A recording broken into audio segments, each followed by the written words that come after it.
I was the only one who attended my husband's funeral. A row of empty pews faced me as I stood by Richard's closed casket. Our children, Alex and his wife and Anna, chose cruises and business trips instead of saying goodbye to the man who raised them. But before we continue, make sure you are subscribed to the Elderly Stories channel and write in the comments, where are you watching this video from? We love to know how far our stories are reaching. The funeral home employee seemed more uncomfortable than I was as he glanced at the empty seats. It was a gray Monday typical for October when the sky cannot decide whether to cry or just threaten. Richard always hated indecision. "Mrs. Helen, would you like to wait a few more minutes?" he asked discreetly, checking his watch. "No, you can begin," I replied. My voice came out firmer than I expected. Richard hated delays. The pastor, a man who never met my husband in life, began to recite generic words about a good man and precious memories while I fixed my eyes on the arrangement of white lilies on the casket. Richard would have preferred something simpler, maybe just the red roses from our garden, the ones he faithfully pruned for 43 years. I sat alone in the front row. 5 empty chairs around me shouted louder than any eulogy. Our 2 children, their spouses, our grandson Daniel, none of them present. Alex sent a text the night before. "Sorry, Mom. Important meeting in Chicago. Can't reschedule. I'll call you next week." No further explanation, no attempt to adjust his schedule to say goodbye to his own father. I imagined him sitting in some expensive conference room, checking his watch, occasionally, vaguely thinking about the funeral happening miles away. Anna was worse. She did not even send a text. Her secretary called to say that Anna was indisposed and could not travel. Indisposed, as if we were talking about a Sunday brunch, not the final farewell to the man who carried her on his shoulders throughout her childhood. When the brief service ended, I followed the casket to the cemetery. The cold wind cut my face, but I did not cry. Not because I was not mourning, but because I had already cried so much in recent weeks that there seemed to be no tears left.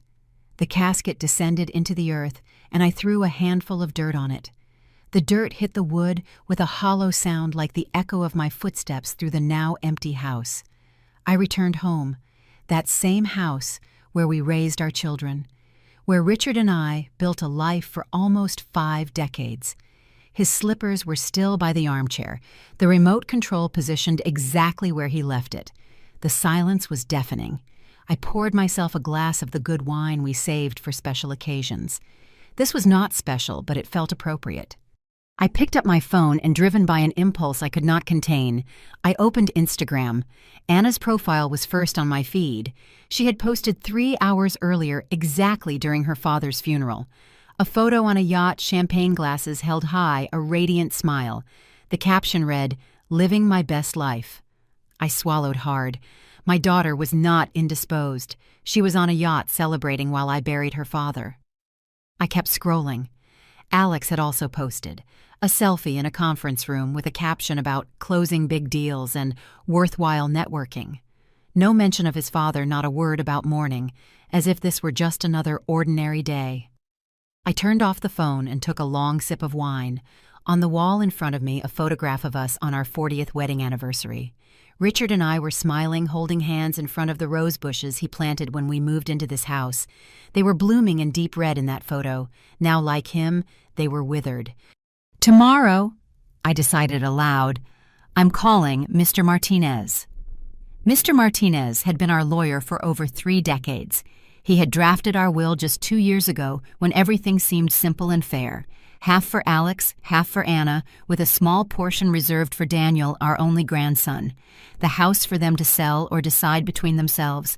The cabin in the mountains for them to enjoy as a family. That night I sat alone in the kitchen, the same place where Richard used to make breakfast every Sunday without fail. He always made extra pancakes for the kids, even years after they left home. "You never know when they might show up," he would say with a hopeful smile. They rarely showed up, only when they needed something. I opened the desk drawer where we kept our important documents. I ran my fingers over the organized envelopes, bills, deeds, insurance policies, until I found the brown folder labeled Will. "Chosen, Inside the document that Richard and I had signed 2 years ago now seemed like a relic from another time, a time when we still believed our children cared about us, a time when duty and love still seemed to be the same thing. I closed the folder and went to our bedroom. Richard's pills were still on the nightstand. The doctor had said it would be quick, but it was not. It was 6 months of slow decline of hospital visits of hope followed by despair. 6 months in which Alex visited twice and Anna only once always, with ready excuses about work, kids' commitments. When Richard finally passed, it was an ordinary Tuesday morning. I was holding his hand. He opened his eyes, smiled slightly, and said, "You were always the best part of me, Helen." And then he was gone. I called the children immediately. Alex said he would come on the weekend. Anna promised to take the first available flight. Neither of them kept their promise. The next morning, I called Mr. Martinez. His secretary, Linda, answered, and upon hearing my voice, her tone changed. "Oh, Mrs. Helen, my deepest condolences. We just heard about Mr. Richard." "Thank you, Linda. I need to schedule an appointment with Mr. Martinez. It's urgent." "He has an opening tomorrow at 10 a.m. Does that work for you?" "Perfect." I slept poorly that night. Not because of the decision I had made, but in spite of it. For the first time in weeks, I felt I had a purpose, a clarity. It was as if Richard was by my side, nodding in silent approval. Mr. Martinez's office smelled of old books and freshly brewed coffee. He stood up when I entered his face, expressing sincere condolences. "Helen, good to see you. I'm so sorry about Richard. He was an extraordinary man." "Thank you, Mr. Martinez. He truly was." I sat in the leather chair opposite his desk. "I need to modify our will." He nodded without surprise. Many widows and widowers came through here with the same request. "I understand. Do you want to make any specific revisions?" "I want to remove Alex and Anna completely." This did surprise him. He slowly took off his glasses. Completely. I want everything, the house, the cabin, the accounts, the investments to go to Daniel. Your grandson, yes." Mr. Martinez cleared his throat. "Helen, I know this is a difficult time, but decisions made during grief can be—" "I buried Richard alone," I interrupted. My voice was calm but firm. Neither of our children attended the funeral. Anna was on a yacht celebrating with friends. Alex was in a business meeting that he could have easily rescheduled. Meanwhile, Daniel called every day during his grandfather's illness. He was the one who mowed our lawn when Richard got sick. He was the one who drove me to the hospital on nights when I could not drive. He is only 22, but he has more character than his parents combined. Mr. Martinez was silent for a moment. "I understand," he said finally. "We will prepare the new documents. I must inform you that your children can contest this decision after your passing. They can try, but I want it structured as securely as possible, a trust for Daniel that cannot be touched by his parents. That can be arranged." He made some notes. "Do you want to set any conditions for Daniel's access to the funds? Only that he cannot access everything at once until he turns 30, except for education or medical emergencies. He's sensible, but young." Mr. Martinez nodded. "I will prepare everything for your signature by the end of the week." Upon leaving the office, I felt a weight lift from my shoulders. It was not revenge, it was justice. It was honoring Richard's memory in the only way I had left, ensuring his legacy went to someone who truly valued it. I walked slowly to the car, watching the people on the street. A mother with a little girl passed me, both laughing at some private joke. I felt no envy, just a quiet understanding that family ties are more complicated than they appear in Christmas photos. That night, for the first time since Richard's death, I did not wear his old sweater to bed. I lay down in our bed, now my bed, and let the silence envelop me. It was no longer a painful silence, but a peaceful one. Richard used to say, "True love does not need recognition, but it deserves respect." Our children had forgotten that lesson, but I had not. The papers were signed on a cloudy Thursday. Mr. Martinez watched me as I moved the pen across the dotted lines with quiet determination. I did not hesitate once. When you bury your husband alone while your children post champagne, selfies, Legal documents are no longer intimidating. "It's done," Mr. Martinez said, gathering the papers. "The process will be discreet, but I must warn you, at some point Alex and Anna will find out." "I know," I replied, putting my pen back in my purse. "And when they find out, let them find out from me." As I left the office, I felt a strange sense of release. Not joy or revenge, just a weight removed. The weight of trying to keep an illusion alive, the illusion that my children were still the people Richard and I dreamed they would be.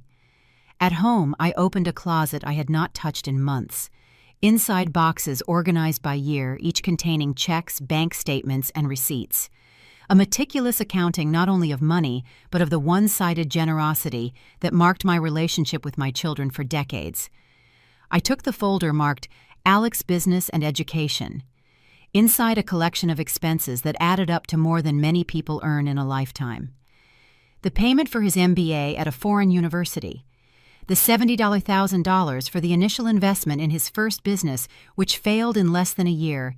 The $120,000 for the down payment on the mansion he needed to impress clients. The imported car to keep up appearances. With each request, Richard would frown, but ended up giving in. "He's our son," he would say. "One day he'll learn." That day never came. Anna's folder was equally revealing. The extravagant wedding that cost as much as an apartment. The renovations on the penthouse she deserved after working so hard. The vacations in the Maldives to recover from stress. The private school for her son that was absolutely necessary for his future. Each request came with the implicit promise of more visits, more calls, more connection. Promises that dissolved as soon as the money was transferred. What struck me now looking at those folders was not the amount itself, but the pattern. There was never genuine gratitude, only a constant expectation that we would always be there to help. As if our money, the fruit of decades of hard work and savings, was somehow part of their early inheritance. I closed the folders and placed them back in the closet. Not out of remorse, but to keep them as evidence. Not for a court of law, but for my own heart. The phone rang at 7:32 p.m. that night. Daniel's name flashed on the screen. "Grandma, can I stop by tomorrow? I found some books that Grandpa would have liked, and, well, I wanted to show them to you." I felt a lump in my throat. "Of course, sweetheart, come for lunch." The next day I made lasagna Richard's favorite. Daniel arrived promptly at 12:00 p.m., carrying a bag of used books and the same gentle smile as his grandfather. We had lunch on the patio, talking about simple things. He told me about college, about his part-time job at a bookstore, about his plans to get a master's degree. He spoke with enthusiasm, but without that frantic ambition that always characterized his parents. "You know, Grandma," he said, serving himself more salad. I sometimes think about how Grandpa approached life. He always said that success wasn't about having a lot, but about needing little. I smiled. Those were Richard's exact words. "Your grandfather would be proud of you, Daniel." "Do you really think so?" There was a vulnerability in his voice that reminded me of him as a child, always seeking approval, never demanding it. "I'm sure of it." After lunch, he insisted on washing the dishes. While drying the plates, he told me he was thinking about applying to a research program in Mexican literature, but he was worried about the cost. "How much does it cost?" I asked casually. He mentioned a sum that was less than a tenth of what his father had asked for his last investment. "Apply," I replied simply. "But Grandma, it's expensive, and I know that." "Daniel," I interrupted gently, "what do you think your grandfather and I saved for all our lives?" He fell silent, running the cloth over an already dry plate. "For moments like this," I continued, "to help people who truly value the opportunity." When he left, taking the rest of the lasagna I insisted he take, I stood at the door watching his old car drive away. The contrast between him and his parents could not be clearer. Anna called the next day. It was the first time I heard her voice since the funeral she did not attend. "Mom," her voice sounded irritated, "Daniel told me you're going to pay for his research scholarship." Not a hello, not a how are you, straight to the money. "Good morning to you too, Anna." "Sorry," she said, not sounding truly sorry. "I'm just worried. You just lost Dad. You shouldn't be making important financial decisions right now." I took a deep breath. In fact, I've made several important financial decisions recently. What kind of decisions? The concern in her voice was not for me, but for the potential impact on her inheritance. "Why don't you come visit me? We can talk in person." There was a pause. "I'm very busy with work, Mom. You know how it is." "Yes, I know exactly how it is." My voice was calm. "It was the same reason you couldn't come to your father's funeral while you were on a yacht with champagne." Silence on the other end. "How did you know?" "Instagram, Anna. You posted photos during your father's burial." Another silence followed by a rushed explanation. "Mom, that was complicated. I was going through a lot emotionally and—" "Save me the details," I interrupted. "Come see me if you want to talk. Otherwise, I'll assume you're very busy as always." I hung up before she could respond. My hands were shaking, not from anger but from relief. Decades of swallowing words, of looking the other way, of excusing the inexcusable. Finally over. Alex showed up the next day, unannounced as he always did when he wanted something. His imported car parked in the driveway with that ostentation that always made me uncomfortable. "Mom," he hugged me briefly. "Are you okay? You look tired." "I'm fine, Alex." "What brings you here?" He looked around as if evaluating the house. "Anna told me about your conversation. We're worried about you." "Are you?" "Yes," he said, sitting on the sofa, the same armchair where Richard used to sit. Losing Dad was hard on all of us. "I imagine so," I replied, although some seem to have handled it better than others. He had the decency to look ashamed. "Look, Mom, about the funeral. I really couldn't cancel that meeting. It was crucial for the business I know." I sat across from him. "The same business your father and I gave $70,000 to start." He blinked, surprised by the direct mention. Normally, I never talked about money like that. "That was years ago." "Yes, it was. Just like the $120,000 for the down payment on your house, and the $45,000 to pay off your debts when your first marriage ended. And the—" "Why are we talking about this now?" he interrupted, visibly uncomfortable. "Because your father died, Alex. And I'm taking inventory not only of our assets, but of our choices." He shifted in his chair. "What exactly does that mean?" "It means I modified our will. You and Anna have been removed." The shock on his face would have been almost comical if it weren't so predictable. "What do you mean, removed? You can't just—" "I can, and I did. Everything is going to Daniel." "Daniel?" His voice went up an octave. "My nephew? He's practically a kid. He's 22 years old. He's a professional and has more integrity in his little finger than you've shown in decades." Alex stood up, his face red. "This is unfair. It's the grief talking. You're not thinking clearly." "On the contrary," I replied calmly, "I'm thinking clearly for the first time in years. Your father built everything we have with hard work and principles that you and your sister seem to have forgotten." "This is about the funeral, isn't it? I already apologized for that." "No, Alex. The funeral was just the final punctuation on a long story. A story of taking without giving, of demanding without thanking, of treating your parents like a bank, not like people who loved you unconditionally." He was silent for a moment. Then he tried another approach. "Let's talk about this calmly. Maybe we can reach an agreement, something that—" "There is no agreement to be made. The decision is made." "You're going to regret this," he said, grabbing his keys. "Anna and I can contest the will, you know." "You can try," I replied, "but you would only be proving my point." He slammed the door on his way out. Through the window, I saw him pick up the phone immediately, probably calling Anna. I imagined the frantic conversation, the accusations, the plans to make me see reason. That night, for the first time since Richard's death, I opened a bottle of the wine we saved for special occasions. I poured a glass and took it to the patio. The rose bushes that Richard cared for so lovingly were beginning to wither with the arrival of autumn, but there were still some stubborn flowers resisting like me. Looking at the garden, I remembered something Richard used to say. "Love is like these roses, Helen. It needs constant care, regular pruning, and sometimes it needs to face winter to bloom again." Our winter had arrived, and I was ready to survive it. 3 days passed in a strange silence. No calls from Alex or Anna, only texts from Daniel asking if I needed anything from the supermarket. The calm before the storm, I thought as I watered the plants on the patio. The storm arrived on a Thursday in the form of Anna and her husband Frank parking their shiny SUV in the driveway. She did not knock. She never knocked. She just walked in as if the house were still partially hers.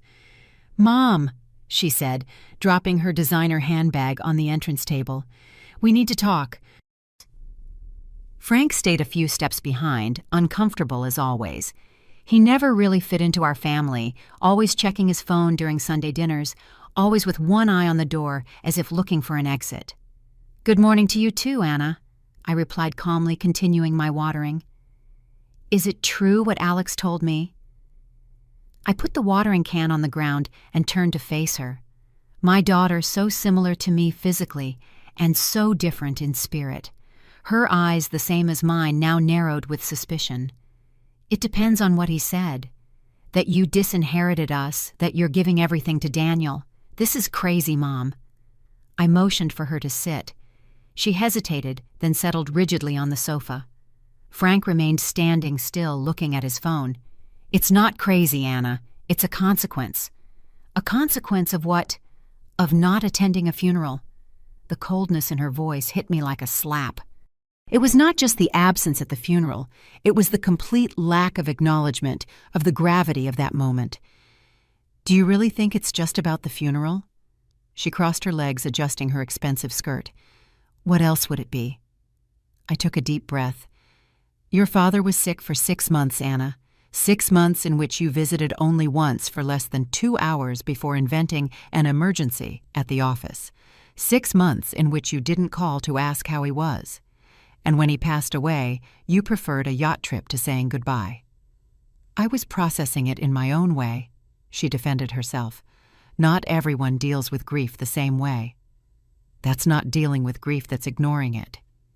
She looked at her husband for support, but he was busy answering emails. "And what about Daniel?" she continued. "He barely knew Dad. Why does he deserve everything and we get nothing?" The injustice of that statement was almost comical. "Daniel visited your grandfather every week. He read to your father when his vision began to fail. It was Daniel who helped organize the medications, who drove me to the hospital on nights when I couldn't drive. He knew him, Anna, and more importantly, he cared." "This isn't fair," she said, her voice rising. "We have a right to that inheritance. It's ours by law." "Actually, it's not. The assets are mine now, and I can decide who they go to when I'm gone." Frank finally put his phone away, sensing the growing tension. "Mrs. Helen," he intervened, "Anna is just worried about you. Decisions made during grief can be—" "Save me your facade of concern, Frank," I interrupted. "You two never cared about me or Richard except when you needed money or favors." The silence that followed was thick. Anna seemed genuinely shocked, not by the accusation itself, but because I had finally verbalized it. "How can you say that?" she whispered. "We're your family." "Family." My voice was low but firm. "Family visits. Family calls. Family shows up in difficult times, not just on holidays and birthdays, when gifts are involved." Anna stood up, her face red. "You're being cruel. Dad would never approve of this." "Your father," I replied calmly. "He sat in that armchair for 6 months, waiting for his children to come see him one last time. He died disappointed. Don't talk to me about what he would approve of." She grabbed her bag with jerky movements. "This isn't over, Mom. Alex is already talking to a lawyer. You can't just cut us off like this." "Actually, I can, and I did." When they left, she did not slam the door. I closed it gently with the same quiet firmness that had sustained me since Richard's death. I went back to the patio to my plants. The watering can was still on the ground where I left it. I finished watering the azaleas, Richard's favorites, and sat in the rocking chair. The phone rang inside the house. I let it go to voicemail. Minutes later it rang again, and again. On the fourth try I answered. "Hello. Helen, it's Charles." Our longtime neighbor's voice sounded worried. "Is everything okay? I saw Anna leave your house practically running." Charles and his wife Lucy had lived next door for over 30 years. They knew our family better than anyone. "I'm fine, Charles. Just settling some pending accounts." "I understand," he said, and from his voice I could tell he really did understand. Lucy and I were thinking, "Would you like to come over for dinner tonight?" Nothing formal, just some company. I hesitated. Since Richard's death, I had avoided social gatherings. But suddenly the idea of sitting with old friends, people who really knew Richard and me, seemed comforting. "I would love to, Charles. Thank you." That night in the neighbor's cozy house with the smell of homemade stew in the air, I told them everything. About the lonely funeral, about the decision to change the will, about the confrontations with my children. Lucy held my hand across the table. "You did what you had to do, Helen. Richard would have understood." "They're my children," I murmured finally, feeling the tears I had held back for so long. How did we get to this point? Charles, always the practical one, poured more wine. "Sometimes people take paths we can't understand. You and Richard gave them every opportunity, all the love. What they did with those opportunities was their choice, not yours." Lucy nodded. "Some people don't know how to value what they have until it's too late." "And Daniel?" I asked, thinking of my grandson. "Am I doing the right thing?" "That boy has his head on straight," Charles said. "Richard always said so. If only Alex and Anna were more like the kid," he used to comment. I returned home lighter, not because of the decision itself that was already firm, but from having shared the burden, from having been heard without judgment. The next morning, a letter arrived. I recognized the handwriting immediately. Alex. Not an email, not a text, but a handwritten letter. This was new. I took it to the patio with a cup of tea. The envelope was heavy formal. I opened it slowly. "Mom," it began. "After reflecting on our conversation, I realize you might be right about some things. I wasn't the son I should have been to you and Dad in recent years. Work commitments, life. Everything seemed to pile up, and without realizing it, I put you in the background. About the funeral, there's no excuse. I should have been there. I should have said goodbye to Dad properly. That's a failure I'll carry forever. As for the will, I understand your disappointment, even though it hurts. Daniel is a good kid and deserves recognition. Maybe we can talk about a distribution that acknowledges your concerns but doesn't completely cut off your own children. Please consider it. We're family despite everything. With love, Alex." I reread the letter 3 times. It was conciliatory, almost sincere. Almost. The mention of distribution revealed the true motive. Not genuine regret, but negotiation. Still, it was a start. I left the letter on the table without responding. A few words on paper didn't erase decades of neglect, and a single letter didn't undo the image of Richard waiting for visits that never came. Daniel showed up that afternoon carrying a toolbox. "Grandma?" He smiled. "I noticed the patio railing is loose. I thought I'd fix it for you." I watched him work his careful movements, reminding me so much of Richard. The way he frowned in concentration, how he measured twice before cutting.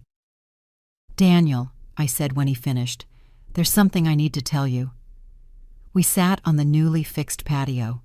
I explained about the modification to the will, about my decision to leave him everything. He was silent for a long time, eyes fixed on his own hands. "Grandma," he said finally, "I don't deserve this. I didn't do anything special." "That's exactly why you deserve it," I replied. "You didn't do anything expecting something in return. You were just present because you cared." "Mom and Uncle Alex are going to be furious," he murmured. "They already are." He shook his head slowly. "I don't want to be the cause of more conflict in the family." I took his hands in mine. They were working hands with calluses on the palms, so different from his parents' manicured hands. Daniel, your grandfather built everything we have with honesty and hard work. He valued people who did the same. You are the right person to continue what he started." He nodded, his eyes moist. "I'll try not to disappoint you both. I know you won't." When he left, I sat on the patio until dusk, rocking slowly in the chair Richard had built decades ago. The sky turned orange and purple. Then it darkened. The first stars appeared. "Am I doing the right thing, Richard?" I asked the sky. The silence that followed seemed peaceful, as if the universe itself approved. The following week, I received a call from Mr. Martinez. "Helen, I'm just calling to inform you that Alex contacted me." I sighed. What did he want? To know if the will had already been officially registered. When I confirmed it, had he asked about possible challenges? "And what did you tell him?" "The truth. That it's your right to dispose of your assets as you wish, and that the document is legally sound." "Thank you, Mr. Martinez." "He mentioned he will try to speak with you again," the lawyer added. "He said he has a compromise proposal. I imagine he does." I hung up the phone and sat at the kitchen table. The same table where Richard and I had coffee every morning for almost 50 years, where the kids did their homework, where we celebrated birthdays, graduations, and promotions. I took a notebook and began to write. Not a will, but a letter, an explanation, something Alex and Anna would read after I was no longer here. Not an accusation, but a testimony. "My dear children," I began, "if you are reading this, I am no longer here. I want you to understand that the decision I made was not out of anger or revenge." I wrote for hours, pouring decades of love, disappointment, and finally acceptance onto the paper. I wrote about the dreams Richard and I had for them, about how we watched with growing sadness the distance that time and money created between us, about how in the end it wasn't the money that mattered, but the presence, the shared time, the small kindnesses that make up a family life, and about how despite everything I still loved them. Because a mother's love doesn't disappear even when it's repeatedly wounded. I finished the letter, sealed it, and wrote on the front, "To be opened after my departure." I put it in the same drawer where Richard kept his most important documents. The doorbell rang at 10 a.m. the next morning. Alex was standing on the threshold, not in his usual executive suit, but wearing jeans and a simple shirt. He looked almost vulnerable. "Mom," he said, "can we talk?" I let him in. He looked around as if seeing the house for the first time in years. In a way, maybe he was. "Did you change the curtains?" he observed. "Yes, 2 years ago." He looked ashamed. "Can I sit?" I pointed to the sofa.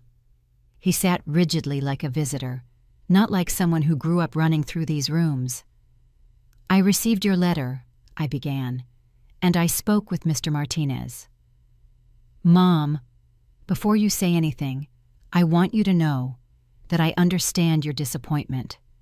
We were not the children we should have been." "No, you weren't." He seemed slightly surprised by my bluntness. He expected me to deny to soften, as I always did. "About the will," he continued. "I thought of a solution that might work for everyone, a compromise." "I'm listening." "Anna and I agree that Daniel deserves recognition. He was present when we weren't. So we propose 50% for Daniel, 25% for each of us." I looked at my son. This man I had cuddled, breastfed, taught to walk and talk. This man who was now negotiating percentages as if we were in a business meeting. "Alex," I said calmly, "this is not a negotiation. It's not a business deal. It's a decision based on who demonstrated understanding of the real value of what your father and I built." "But we're your children," he insisted, a touch of frustration in his voice. "That must count for something." "It does count. That's why I spent decades helping you two financially, paying for your MBA, for Anna's mansion, for the cars, for the trips, for the emergencies. You already received your share, Alex, several times over." He opened his mouth to protest, then he closed it. For a moment, I saw something in his eyes, not anger, but comprehension, as if he finally understood the magnitude of what he had lost. Not the material inheritance, but something much more valuable. "I really messed up, didn't I?" he murmured. I didn't answer. I didn't need to. He stood up slowly. "I'm going to think about all this, Mom." "Do that." At the door he paused. "I miss him," he said softly. "Dad, I only realized how much I miss him when it was already too late." "I miss him too," I replied. "Every day." After he left, I went back to the patio. The rose bushes were beginning to show the first signs of recovery after pruning. Small green buds were emerging on the stems that seemed dead weeks ago. Maybe I thought something was awakening in Alex too, not enough to change my decision. That was made, but maybe enough for him to begin to understand what he had truly lost, and maybe that was a more valuable legacy than any inheritance. Spring arrived without fanfare, painting the garden with new colors. The rose bushes that Richard cared for so lovingly bloomed again, stubborn and resilient, as he always was. I spent my mornings on the patio watching hummingbirds and butterflies, small daily miracles that Richard and I used to point out to each other. 6 months had passed since I changed the will, 6 months of silences and partial reconciliations of attempts and errors. Alex called weekly, now not to talk about money but to ask how I was. Brief, sometimes awkward but genuine conversations. Anna was another story. After our confrontation, she had retreated into a wounded silence. She sent occasional messages about trivial things, but avoided any mention of the will or her father, as if she could erase reality by pretending it didn't exist. Daniel had become a constant presence. He came for lunch on Sundays, sometimes bringing books or small gifts, not the expensive impersonal ones his parents used to give, but things he truly knew I would appreciate. A rare plant for the garden, a handmade bookmark, a mug with a quote from a poet Richard and I loved. That specific Sunday, he arrived with a thick folder under his arm. "What's that?" I asked as we prepared lunch together.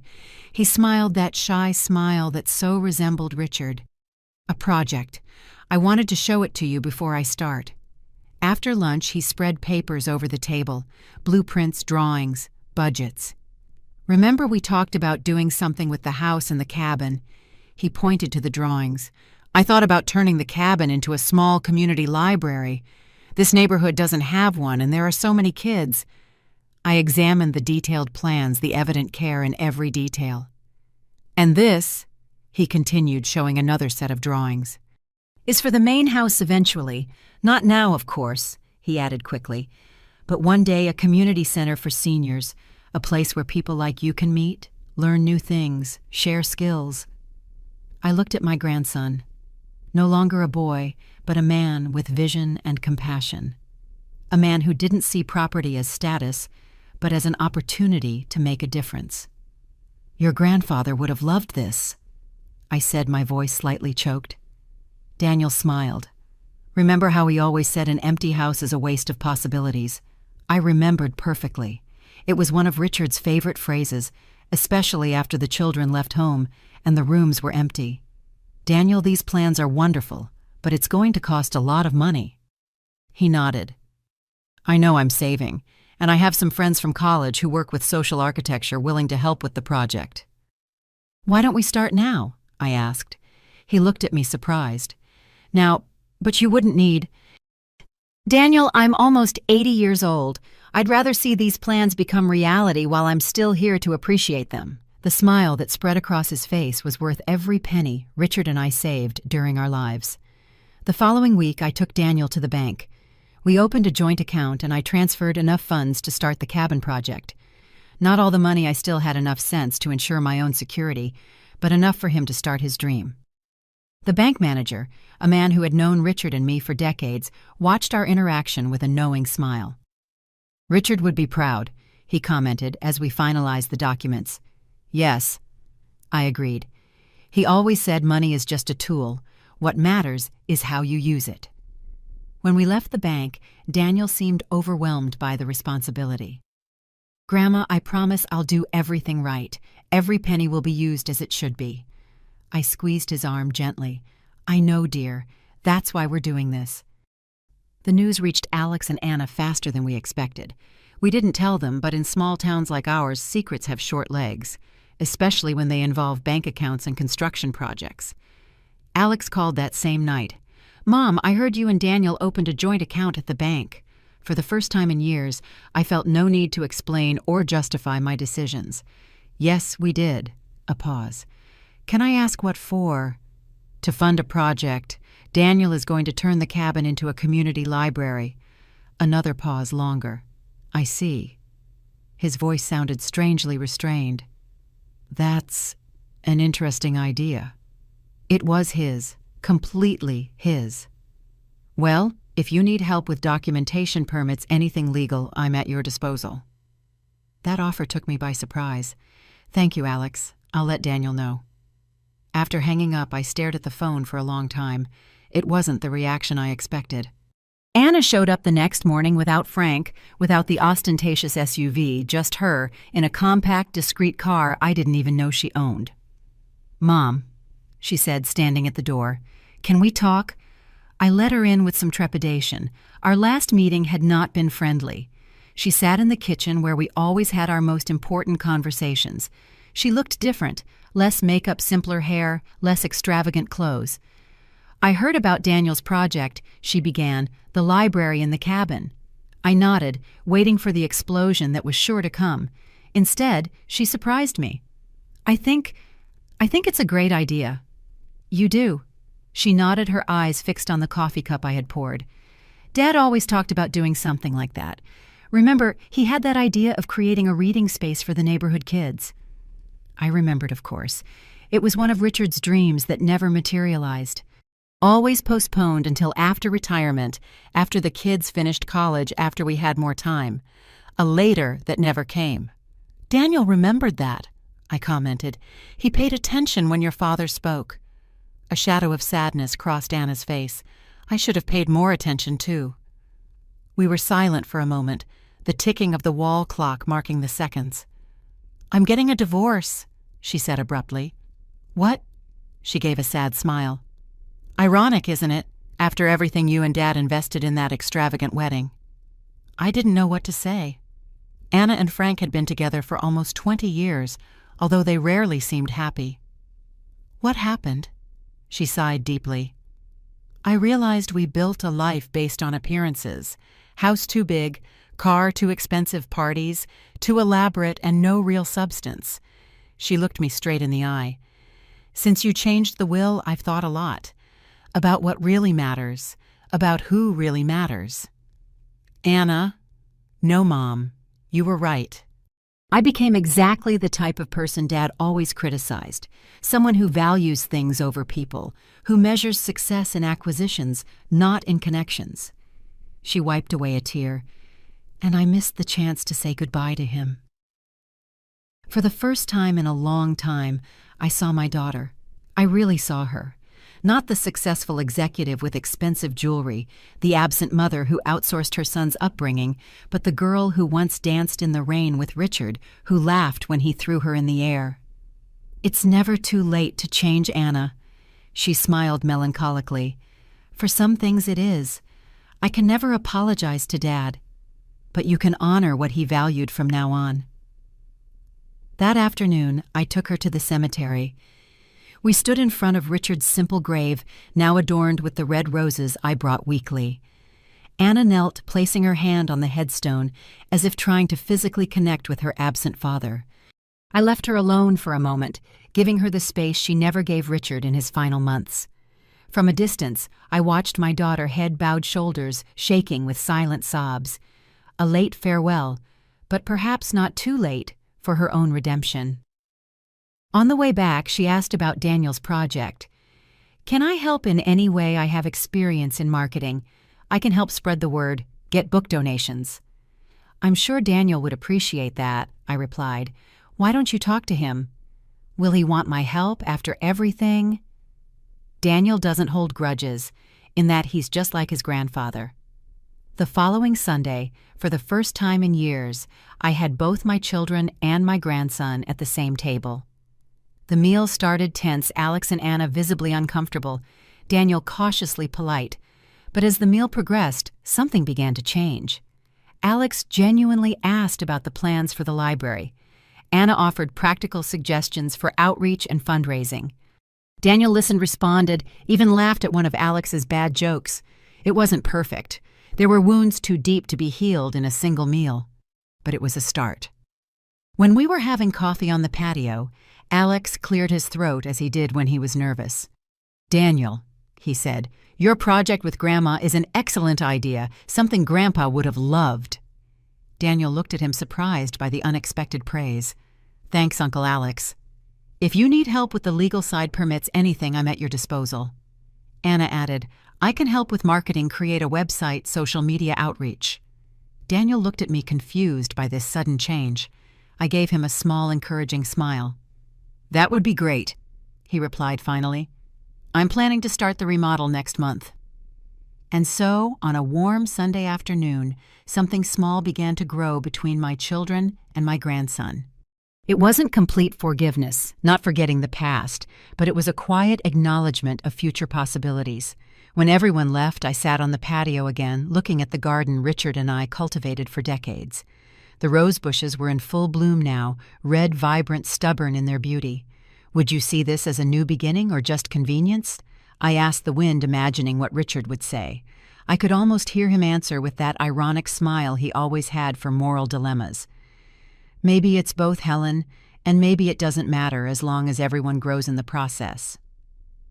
That night, I slept better than I had in months. The cabin remodel began on a sunny Monday in April. Daniel had assembled a small team of friends from the Architecture University, some local volunteers, and surprisingly, Alex and Anna. Alex showed up early wearing jeans and an old shirt clothes I didn't even know he owned. He brought building permit documents already approved, saving weeks of bureaucracy. "I used some contacts," he admitted when I asked. "It's the least I can do." Anna arrived shortly after carrying coffee and pastries for everyone. Her hair was pulled back in a simple ponytail without the usual elaboration. She also brought a laptop and organized folders. "I started the social media push," she explained, showing the website she had created for the future Richard Ramirez Community Library. "We already have pledges for over 500 book donations." I stood watching my children working side by side with Daniel, Alex holding ladders, Anna organizing volunteers, both following their nephew's directions with a humility they had never shown before. It wasn't perfect. There were moments of tension, sideways glances when someone mentioned the past awkward silences, when Richard's name came up naturally in conversation. But there was also something new growing. Respect, perhaps, or at least understanding. At the end of the first day, we all sat on the patio, exhausted but satisfied.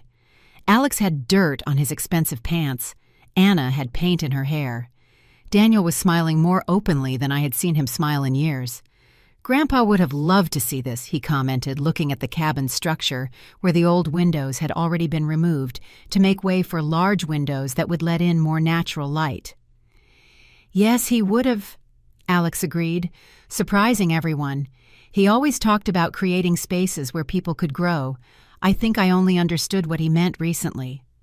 Anna nodded silently, looking at the horizon where the sun was beginning to set. In the following weeks, a routine was established. Alex came on weekends bringing materials he got at a discount through his business contacts. Anna showed up almost daily, coordinating donations, organizing fundraising events, creating community enthusiasm around the project. Daniel was the heart of it all, patient, determined, with a clear vision of what the space could become. I watched it all with a mix of emotions: joy for the project taking shape, pride in the man Daniel had become, and a complex melancholy seeing Alex and Anna finally demonstrating the qualities Richard and I always hoped to see in them, too late for him to witness it. One afternoon, I found Anna alone in the cabin, organizing children's books that had been donated. "It's a good start," I commented, looking at the shelves that were beginning to fill. She nodded, running her hand over the colorful books. "You know what's strange? I'm enjoying this much more than my real job." "It's not that strange," I replied. "Your father always said that doing something for others brings a satisfaction that money can't buy." She smiled melancholically. "He told me that many times. I just wasn't listening." We were silent for a moment. "Mom," she continued hesitantly, About the will. I understand why you did what you did, and it's okay, really. I looked at her, surprised. Yes, Daniel deserves it. He was present when we weren't. She arranged a children's book on the shelf with excessive care. But I want you to know that I'm not doing this because of the will. I'm not trying to get back into your good graces so you'll change your mind. I know, I replied softly, and I realized it was true. The money was no longer the central point. Maybe it never had been. It was about recognition, presence, shared values. Dad would be happy about this, she said, looking around the space that was being transformed, with all of us working together on something that matters. Alex brought a revelation of his own a few weeks later. He had arrived early on a Saturday bringing materials for the new shelves. "I sold the car," he announced casually as we unloaded wood. "What car?" I asked, knowing exactly which one he meant. "The imported one, the one you and Dad always found excessive." I stopped what I was doing. "Why?" He shrugged, but the forced casual gesture didn't hide the emotion in his eyes. I realized I didn't need it. It was more about impressing others than any real need. He paused. "I used part of the money to invest in a new scholarship fund at the Faculty of Arts in Dad's name." I looked at my son, this man who for so long seemed to have lost track of the values he was raised with, and I saw something of the old Alex re-emerging. The boy who once gave his entire allowance so a classmate could buy medicine for his sick mother. The teenager who spent afternoons teaching seniors how to use computers. "Your father would be proud," I said simply. Daniel seemed the most surprised by the gradual transformation of his uncle and aunt. One afternoon, as we worked together in the garden that would surround the library, he expressed his confusion. "Grandma, I don't understand. 6 months ago, they barely visited. Now they're here almost every day, helping, contributing. What changed?" I reflected for a moment before answering, my hands busy pulling weeds. "Sometimes people get lost," I replied finally. "They get so busy chasing things they think are important, money, status, power, that they forget what really matters. And sometimes it takes something drastic to make them realize." "Like Grandpa's death and you changing the will?" "Maybe. Or maybe it's something simpler. Maybe it's seeing you, the next generation, living by different values, showing another way." He considered that in silence, continuing to dig holes for the flowering bushes that would border the entrance path. "Do you think I should trust this change?" He reflected with the wisdom of questioning motivations, of seeking truths beyond appearances. "Trust, but watch," I advised. "Time reveals the truth of hearts better than any words." 2 months after the start of the remodel, the Richard Ramirez Community Library was almost ready. The shelves filled with donated or acquired books, the walls freshly painted in soft tones, the reading tables strategically positioned to take advantage of the natural light. The inauguration was set for a Saturday in June. Anna had organized everything: invitations for the community local media coverage, a small breakfast for the first visitors. On the morning of the inauguration, I arrived early at the cabin. I wanted a few moments alone in that space before it filled with people and voices. The morning sun streamed through the large windows, creating bright patterns on the restored wooden floor. The shelves, some of them made with reclaimed wood from the original structure, were arranged in concentric circles. Daniel's idea to create corners of discovery, as he called them.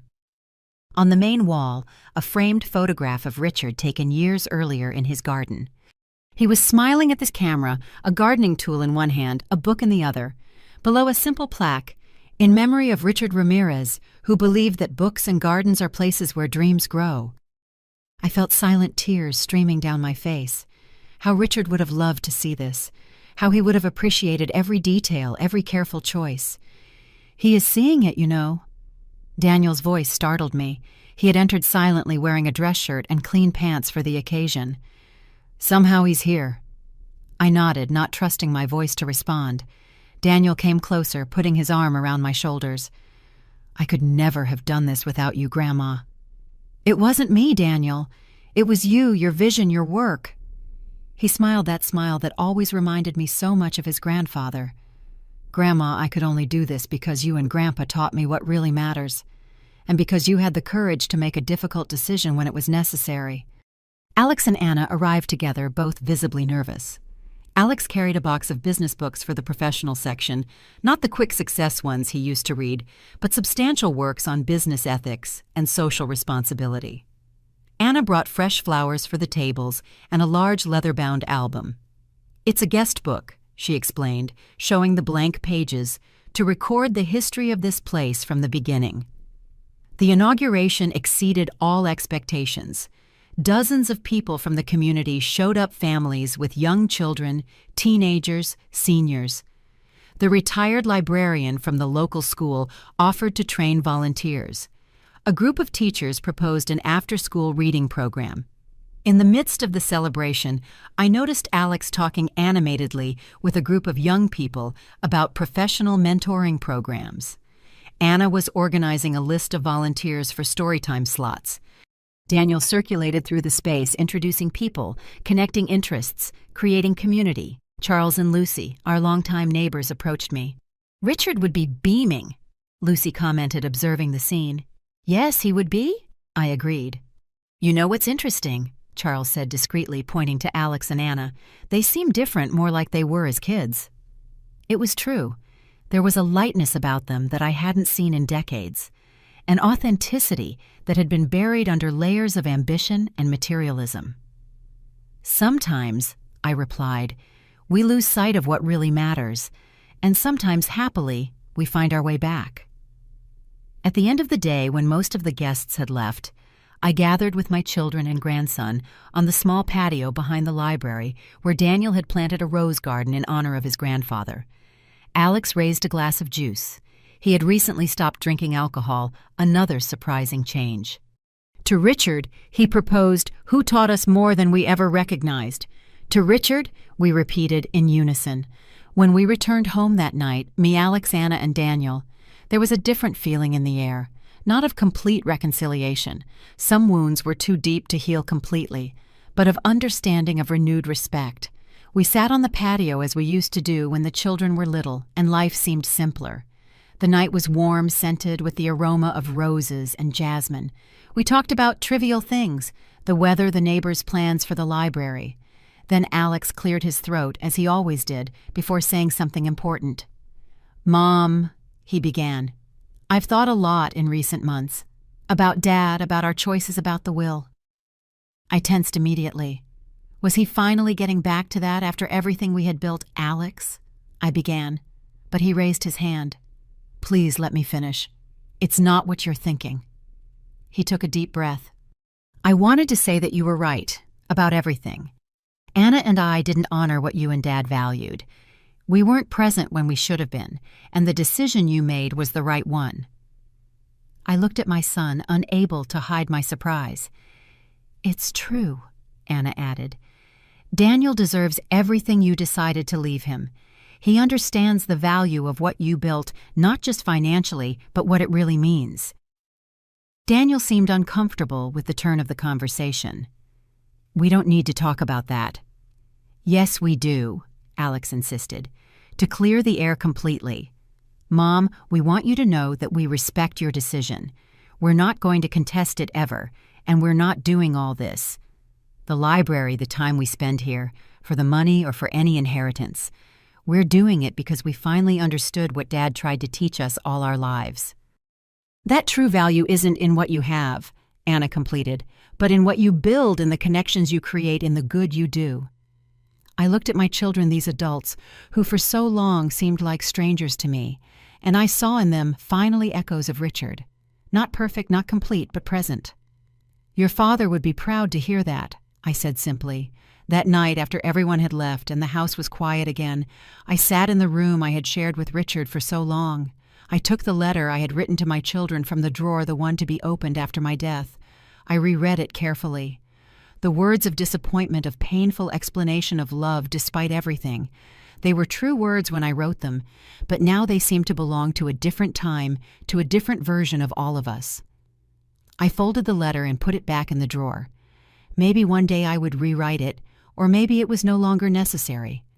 Some truths don't need to be written on paper. They live in actions, in choices, in small daily kindnesses.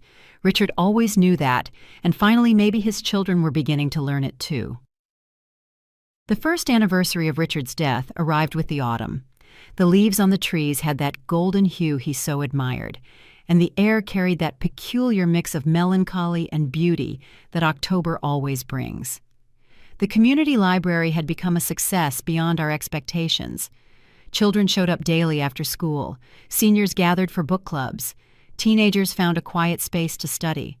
Daniel spent most of his free time there coordinating programs, guiding volunteers, transforming the initial vision into something alive and pulsating. Alex and Anna remained involved, each in their own way. Alex had established a professional mentoring program for low-income youth, using his business contacts to open doors that would normally remain closed to them. Anna organized fundraising events, ensuring the library had the resources to continue growing. On the morning of the anniversary, I woke up early, the habit of decades with Richard. He always liked to watch the sunrise, remained ingrained in my body. I made a cup of tea and sat on the patio watching the sky slowly lighten. 1 year, Richard, I murmured to the cool morning air. It seems like so long and so little time at the same time. I planned to go to the cemetery alone. I hadn't mentioned the date to the children. I didn't want them to feel obligated to participate. Some journeys need to be made in solitude. But as I was preparing to leave, the sound of cars parking caught my attention. Through the window, I saw Alex getting out of his car, no longer the ostentatious imported one, but a simple domestic model. In the car behind, Anna and Daniel got out together. I opened the door before they knocked. "We thought you might like some company today," Daniel explained, holding a bouquet of the same red roses Richard cultivated. I looked at my children, both dressed soberly, both with expressions that revealed genuine understanding of the meaning of this day. "I'd love that," I replied simply. The cemetery was quiet that autumn morning. Dry leaves danced on the ground with the light breeze. We walked together to Richard's grave, a simple headstone as he would have wished, with his name and the dates that marked his time on earth. Daniel placed the roses carefully. Alex brought a small stone that he placed on the headstone, a custom he learned in his recent spiritual rediscoveries. Anna had brought a book of poetry that Richard loved. She opened it and read a few verses in a low voice. I stood back a bit, watching my children and grandson paying their respects to the man who meant so much to each of us in such different ways. When Anna finished her reading, Alex approached the headstone. "Dad," he said, his voice soft but firm, "it took me a long time to understand what you were trying to teach me, about what really matters, about integrity, about presence." He paused, controlling his emotion.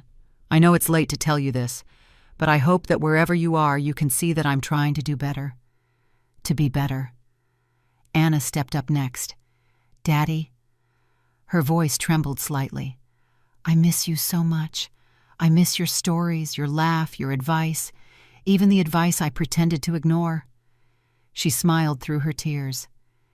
"Thank you for never giving up on me, even when I seemed to have given up on everything you valued." Daniel was the last. He didn't speak aloud.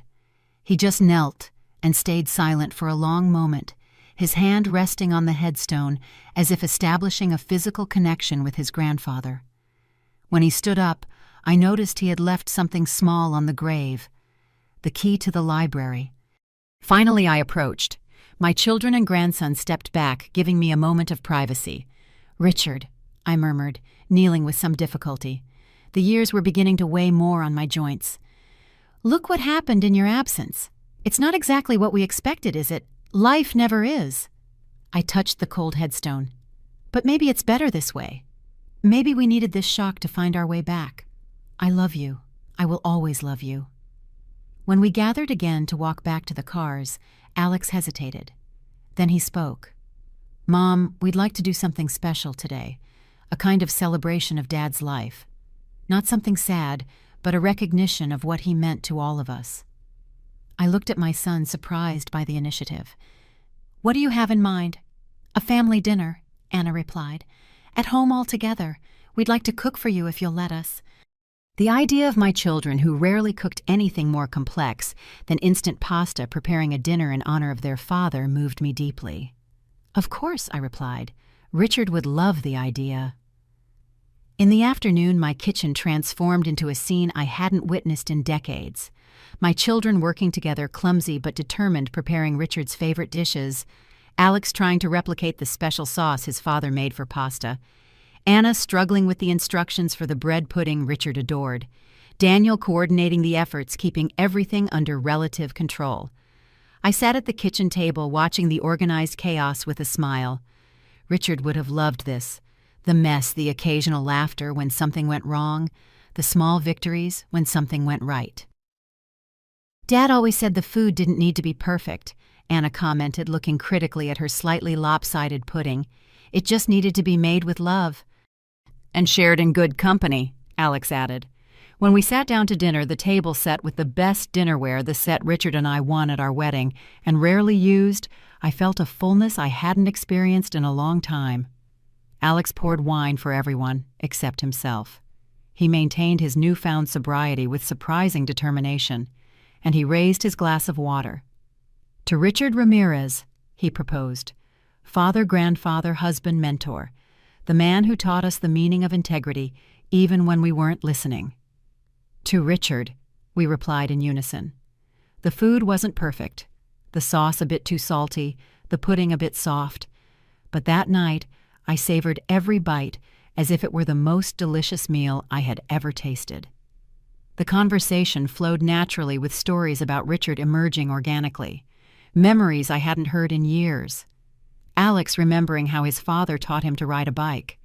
Anna telling about the time Richard helped her build a treehouse. Daniel sharing memories of the fishing trips they took together. "Remember the time Dad decided we all needed to learn how to change a tire?" Anna asked, laughing. "He deliberately flattened the car tire and made us change it one by one while timing us." Alex laughed. "I was terrible at it. It took me almost an hour. And he just stood there patiently, not helping, just giving advice when we needed it." Anna completed. "He said practical skills were just as important as any degree." I was surprised to realize that we were actually laughing, not just smiling politely, but genuinely laughing, sharing happy memories instead of mourning the absence. After dessert, Daniel cleared his throat nervously. "I have something to show all of you." He disappeared briefly, returning with a rectangular package wrapped in simple paper. "It's a project I've been working on," he explained, handing me the package for today. I unwrapped it carefully, revealing a leather-bound book. On the cover, in simple gold letters, "Richard Ramirez, A Life of Purpose." I opened it with trembling hands. It was a memory book, carefully compiled with old photographs, excerpts from letters, newspaper clippings about Richard's community projects, testimonies from friends, neighbors, and people whose lives he had touched. "How did you get all this?" I asked, amazed at the wealth of material. Uncle Alex helped contact Grandpa's old work colleagues. Aunt Anna interviewed neighbors and friends. I just put it all together. I flipped through the pages, absorbing the images of a life well lived.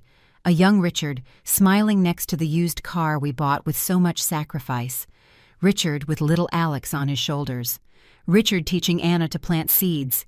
Richard and me on our 40th wedding anniversary. And then reaching the final pages, I found something unexpected. Recent photographs, the community library in various stages of construction. Alex mentoring young people in the mentoring program. Anna organizing book donations. Daniel with children during a storytime session. The last page contained a single photograph. The four of us. Me, Alex, Anna, and Daniel. In front of the library on opening day, all smiling under the plaque with Richard's name. Below a simple caption, "The legacy continues." I closed the book, unable to hold back the tears. They weren't tears of sadness, but of gratitude, of recognition that despite all the detours and failures, something essential had been preserved and passed on. Alex and Anna came closer, each placing a hand on one of my shoulders.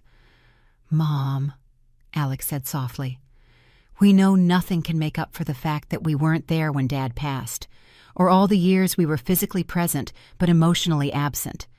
But we want you to know," Anna continued, "that we finally understand what you two tried to teach us all our lives, what really matters." I looked at my children, these adults who for so long seemed like strangers to me, and I saw in them finally echoes of Richard. Not perfect, not complete, but present. "Your father would be proud of you right now," I said, holding their hands, "and so am I." Later, when everyone had gone and the house was quiet again, I sat on the patio with the memory book in my lap. The night was clear, starry, the kind of sky Richard and I used to gaze at together. "It didn't happen as we expected, Richard," I murmured to the stars. "But maybe it happened as it needed to." I flipped through the book again, stopping at a particular photo Richard in the garden, teaching little Daniel how to prune roses. The boy looked at his grandfather with absolute adoration, absorbing every word, every movement. In that moment, I fully understood the wisdom of the choice I had made. It wasn't just about money, property, or justice. It was about recognizing where the seed had found fertile soil, where the values Richard and I cultivated with such care had truly taken root. And maybe, just maybe, that seed was now germinating in Alex and Anna too. Late, but genuinely. Time would tell. And I, for the first time in a long time, felt I could wait to see with genuine hope in my heart. Now, if you liked this story, click subscribe and tell me in the comments which part left your jaw on the floor. Oh, and don't forget to become a member to get access to exclusive videos I don't post here. I'll be waiting for you there.